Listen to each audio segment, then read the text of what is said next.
कीमतों में अब आगे क्या? जी हाँ, सरसों अब हॉट टॉपिक बनता हुआ नजर आ रहा है और व्यापारियों और कारोबारियों की पसंद भी बन रहा है, क्योंकि सरसों पीला सोना कहा जाने वाली कमोडिटी अब वाकई में ही सोने की जैसे रिटर्न देती हुई नजर आ रही है। ना केवल सोने के जैसे बल्कि सोने से भी ज्यादा रिटर्न अपने निवेशकों को देती हुई नजर आ रही है। इस बार सरसों ने अपने निवेशकों को माला माल कर दिया है और सभी निवेशक जिन्होंने निचले स्तरों पर खरीदारी की थी, अब उनको अच्छे रिटर्न दिखाई दे रहे हैं। सरसों की कीमतों में लगातार एक तरफा तेजी का रुझान बना हुआ है।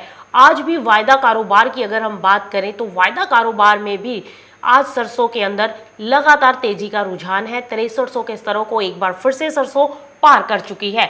6300 के ऊपर और 6350 के आसपास के हाई हमने लगते हुए देखे हैं। दरअसल सरसों के अंदर जो तेजी बन रही है उसका मेन कारण त्योहारी मांग को बताया जा रहा है और सरकार की तरफ से मिलावटी तेल पर रोक लगाने से सरसों के अंदर एक तरफा तेजी बन गई है। जो गिरावट की उम्मीद थी अब वो नहीं दिखाई दे रही। जिस तरीके से बाजार रिएक्ट करता हुआ नजर आ रहा है उसके मद्देनजर बाजार जानकारों का, व्यापारियों का, एनालिस्ट का और टेक्निकल एनालिस्ट सभी का यही मानना है कि अब यहाँ से सरसों एक और नया स्तर छूता हुआ नजर आ सकता है। सरसों में जो तेजी बनी है उसके पीछे की वजह क्या है?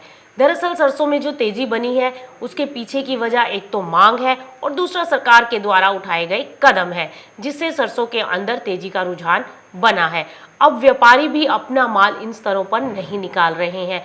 मंडियों में लगातार खरीदारी देखने को मिल रही है और सरसों वायदा के अंदर जो 6300 का स्तर दिखाती नजर आ रही है, अब कयास लगाए जा रहे हैं कि सरसों ऊपर में 6500 से लेकर 6600 के स्तरों को भी छूती हुई दिखाई दे सकती है। नवंबर वायदा जो कि 6300 के आसपास कारोबार करता दिखाई दे रहा है, वहीं अगर हम दिसंबर वायदा की बात करें तो दिसंबर वायदा भी 6300 के आसपास ही ट्रेड करता दिखाई दे रहा है और उम्मीद यही है कि दिसंबर वायदा 6300 के ऊपर अब सस्टेन होता है तो 6500 के स्तरों के लिए इसके अंदर खरीदारी की जा सकती है और यहाँ पर एक तरफा रैली अभी भी देखने को मिल सकती है, क्योंकि सरकार भी चाहती है कि एडिबल ऑयल को लेकर हमारा देश आत्मनिर्भर बने। और कोरोना काल के बाद न केवल सरसों की कीमतों में तेजी आई है, दरअसल देखा जाए तो सभी तरह की खाद्य वस्तुओं की कीमतों में हमें तेजी देखने को मिली है, चाहे वो सब्जियां हो, तेल हो, दालें हो, कुछ भी हम आइटम देखें तो सभी आइटम के अंदर, खाने पीने की आइटम के अंदर तेजी देखने को मिली है। इस साल अब तक सरसों तेल 50 से 60 रुपए लीटर और रिफाइंड सोयाबीन तेल 40 रुपए लीटर तक हाजिर में महंगा हो चुका है। पिछले 15 दिनों में ही सरसों तेल 25 रुपए और रिफाइंड तेल 15 रुपए लीटर महंगा हो गया है और वायदा बाजार में तो सरसों अपने नए मुकाम हासिल करता दिखाई दे रहा है और सरसों ने आज भी एक बार फिर से नए स्तरों को छूते हुए दिखाई दिया है और 6300 आज की अगर हम बात कर ले कि सरसों ने उच्चतम स्तर जो छुआ है, आज सरसों ने अपना उच्चतम स्तर 6348 रुपए के हाई को टच किया है और उसके बाद अब 6300 के आसपास कारोबार करता हुआ दिखाई दे रहा है।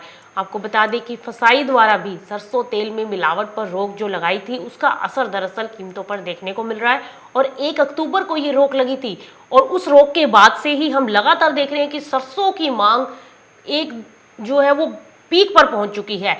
मंडियों में लगातार सरसों की खरीदारी देखने को मिल रही है। सभी व्यापारी, सभी ट्रेडर्स इन स्तरों पर भी खरीदारी करते हुए दिखाई दे रहे हैं और जानकारों का कहना है कि सरसों के शुद्ध तेल की मांग बढ़ने से इसकी खपत आगे भी बढ़ सकती है और अभी आने वाले दिनों में खाद्य तेल की कीमतों में लगातार तेजी देखने को मिलेगी। वहीं कुछ एक जानकारों का कहना है कि नवंबर में के बाद अब दिसंबर में भी कीमतों में तेजी जारी रह सकती है। वहीं अगर आपको बताएं कि सरसों के बाजार की, तो जानकार ये मान रहे हैं कि सरसों अब यहाँ से 6500 के स्तरों को छूती हुई दिखाई दे सकती है, जबकि सोयाबीन भी यहाँ से 4500 से लेकर 4600 के स्तर छू सकती है और रिफाइंड सोया ऑयल 1000 के ऊपर अगर सस्टेन करता है तो 1050 तक भी ऊपर जा सकता है। वहीं कुछ एक एनालिस्ट का ये भी मानना है कि सरसों बाजार में 6600 के स्तर बहुत जल्द दिखा सकती है और उसके बाद 7000 के स्तरों के लिए भी अग्रसर हो सकती है। और वहीं अगर सोयाबीन की बात करें तो कुछ एनालिस्ट ये मानते हैं कि सोयाबीन 4500 के आसपास सपोर्ट ले सकता है। तो ऐसे में अब जिनके पास सरसों या सोयाबीन या एडिबल ऑयल का कोई भी स्टॉक रखा है तो उन्हें क्या करना चाहिए? उन्हें स्टॉक को अभी होल्ड रखना चाहिए। 10 से 15 दिन की अगर हम कारोबार की बात करें तो तेजी अभी बनी रह सकती है, लेकिन आप ज़्यादा लंबा भी इसको ना मानकर चलें, क्योंकि दिवाली के बाद थोड़ा सा बाजार जो है वो करेक्ट भी हो सकते हैं। इसलिए खरीदारी करके रखें, अपना माल अभी होल्ड करें। 10 से 15 दिन की रैली के अंदर हो सके तो धीरे धीरे माल को लिक्विडेट करें, क्योंकि मार्केट यहाँ से कभी भी यू टर्न भी ले सकता है और ये तेजी हो सकता है आपको एक हफ्ते में ही देखने को मिल जाए। जो एक्सपर्ट्स के द्वारा या जो बाजार जानकारों के द्वारा, जो व्यापारियों के द्वारा अनुमान लगाए जा रहे हैं, जो क्यास लगाए जा रहे हैं कि तेलों के अंदर इतनी तेजी आ सकती है, वहीं ये तेल कभी भी यू टर्न भी ले सकते हैं। इसलिए बड़ा कॉशियस होकर ट्रेड करने की ज़रूरत है। और मार्केट टाइम्स टीवी की रिपोर्ट के मुताबिक आप जो भी ट्रेड करें स्ट्रिक्टली स्टॉप लॉस फॉलो करें, और जब भी मार्केट में आपको दिखे एक अच्छा मुनाफा मिल रहा है, आप धीरे धीरे अपनी पोजीशनें लिक्विडेट करना शुरू कर दें। ज़्यादा लंबी तेजी, अब जैसे कि हम सरसों की बात कर रहे हैं तो सरसों अपने हाई पर चल रहा है। सरसों कभी भी यहाँ से एक करेक्शन मोड में जा सकता है, लेकिन फिलहाल इसके चांसेस कम लग रहे हैं। इसलिए आप अभी पोजीशन होल्ड करें, क्योंकि फेस्टिवल सीजन की एक डिमांड जो है वो एक काफ़ी पॉजिटिव सेंटीमेंट है। अभी दिवाली को 10 दिन बाकी है और 10 दिन जो है ये बाजारों में तेजी के रह सकते हैं। इसलिए कोशिश करें जितना हो सके माल लिक्विडेट करने की भी कोशिश करें, फिर नीचे लेवल मिले तो वहां पर खरीदारी करें, क्योंकि जब कोई भी कमोडिटी एक सीधी डायरेक्शन में जाती है तो जब वो गिरती है तो वो गिरावट भी एक शार्प डिक्लाइन होता है, फिर निकलने का मौका नहीं मिलता। इसलिए जो भी पोजीशन बनाएं स्ट्रिक्टली अपने स्टॉप लॉस के साथ अपने लेवल्स को ध्यान में रखकर बनाएं। जिन स्तरों पर आप खरीदारी करें उन स्तरों से थोड़ा ऊपरी जो लेवल हैं उनको आप अपना एक स्टॉप लॉस बनाएं, और उस स्टॉप लॉस के अगर कटने के बाद तुरंत अपनी पोजीशनें एग्जिट करें। बहरहाल आप मार्केट टाइम्स टीवी देखते रहिए, आपको टाइम से रिपोर्ट मिलती रहेगी कि सरकार अब किस मूड में है, सरकार की तरफ से क्या एक्शन आ सकता है। हमारी नज़र इन सब खबरों पर बनी रहेगी, लेकिन फिर भी आप अपने ट्रेडर अपने हिसाब से अपना पैसा लगाएं, अपनी पोजीशन को होल्ड रखें। हमारा सिर्फ ये आपको लेवल सजेस्ट किए जा रहे हैं कि ये लेवल्स मार्केट दिखला सकती है।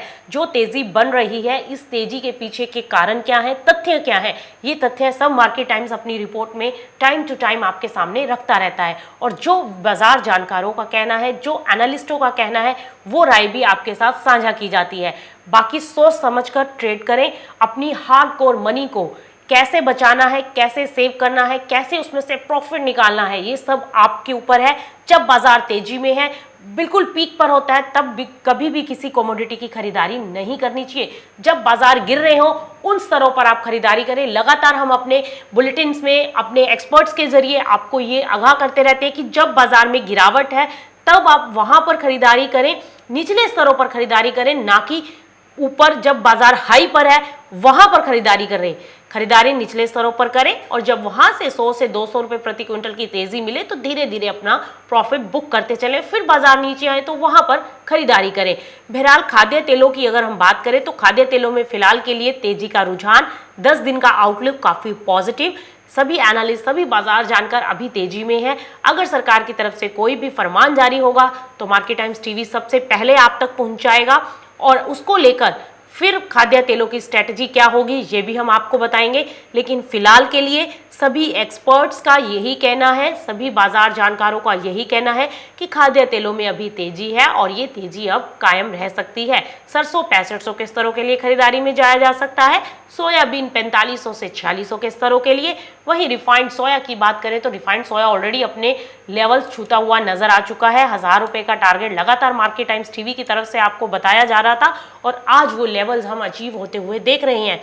अब यहाँ से 1020 और 1050 मैक्सिमम अपसाइड रिफाइंड सोया ऑयल में 1020 तक से लेकर 1050 तक हो सकती है, लेकिन उससे पहले मुनाफा वसूली भी आ सकती है, करेक्शन भी आ सकता है, उसको ध्यान में रखिएगा। और बाजारों के अंदर फिलहाल के लिए खाद्य तेलों में खरीदारी करके चला जा सकता है। रुकते हैं यहाँ पर एक ब्रेक के लिए। ब्रेक के बाद बात करेंगे मसालों की कि मसालों में ऐसी कौन सी कमोडिटी जो दे सकती है आपको मुनाफा।